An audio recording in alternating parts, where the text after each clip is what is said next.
പരലോകത്ത് അള്ളാഹു ഇങ്ങനെ കൂലി ഇങ്ങനെ വാരിക്കോരി കൊടുത്തുകൊണ്ടിരിക്കുമ്പോ ആ ഇഞ്ചക്ഷന്, ആ വയറുവേദന വന്നതിന്, കാലിന്റെ മുട്ടിന്റെ വേദന വന്നതിന്, തലവേദന വന്നില്ലേ, കലശലായ തലവേദന അതിന്, പുറം വേദന വന്നില്ലേ അതിന്, കിടന്നപ്പോ മസിൽ കയറി എണീക്കാൻ പറ്റാണ്ട് ബുദ്ധിമുട്ടിയില്ലേ, പ്രസവം അടുത്തിരിക്കുന്ന സമയത്ത് കാലൊക്കെ ഞരമ്പുകളൊക്കെ പുറത്തു വന്ന് വലിയ വിഷമത്തിലായിരുന്നില്ലേ, അതിനിത്ര.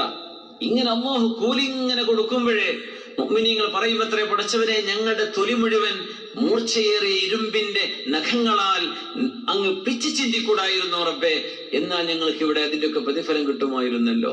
മുഅ്മിനീങ്ങൾ കൊതിച്ചു പോകുമെന്ന് നബിയുനാ റസൂലുള്ളാഹി സ്വല്ലല്ലാഹു അലൈഹി വസല്ലം. അല്ലാഹുവിലേക്ക് അടുക്കുകയാണ്, റബ്ബിലേക്കുള്ള അടുപ്പം. അതൊരിക്കലും ഒരു ബലാ ആണ് എന്ന് പറയാൻ പറ്റില്ല. കാരണം അത് അമ്പിയാക്കന്മാർക്ക് വന്നിട്ടുണ്ട്. റസൂലുള്ളാഹി സ്വല്ലല്ലാഹു അലൈഹി വസല്ലം തങ്ങൾക്ക് പനി ബാധിച്ചിട്ട് അബ്ദുല്ലാഹി ഇബ്നു മസ്ഊദ് റളിയല്ലാഹു അൻഹു കയ്യിൽ പൊന്നാര നബി ഇന്നക ലതുഅകു കമാ യുഅകു റജുലാനി മിന്ന, ഞങ്ങളിലെ രണ്ടാൾക്ക് പനിക്കുന്ന പോലെ നബി അങ്ങേക്ക് പനിയുണ്ടല്ലോ. അപ്പൊ എന്തായിരിക്കും ടെമ്പറേച്ചർ?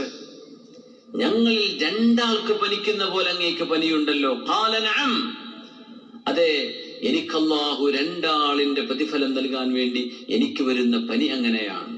സ്വല്ലല്ലാഹു അലൈഹി വസല്ലം അല്ലാഹുവിലേക്ക് അടുപ്പിക്കുകയാണ്.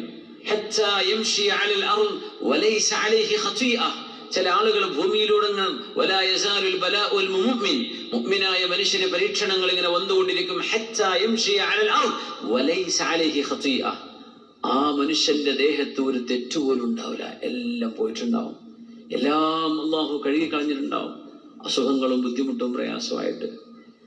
അങ്ങനെ റബ്ബിലേക്ക് അടുക്കാനുള്ള മാർഗമാണത്. എന്നാൽ മനുഷ്യനെ സംബന്ധിച്ചിടത്തോളം മനുഷ്യന് ഇസ്തിഖറാർ മനുഷ്യൻ ആഗ്രഹിക്കുന്നുണ്ട്.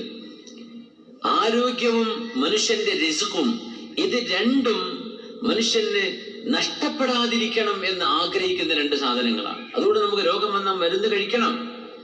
സ്വഹാബിമാർ ഹബീബായ തങ്ങളോട് വന്ന് ചോദിച്ചിട്ടുണ്ട് അങ്ങനെ.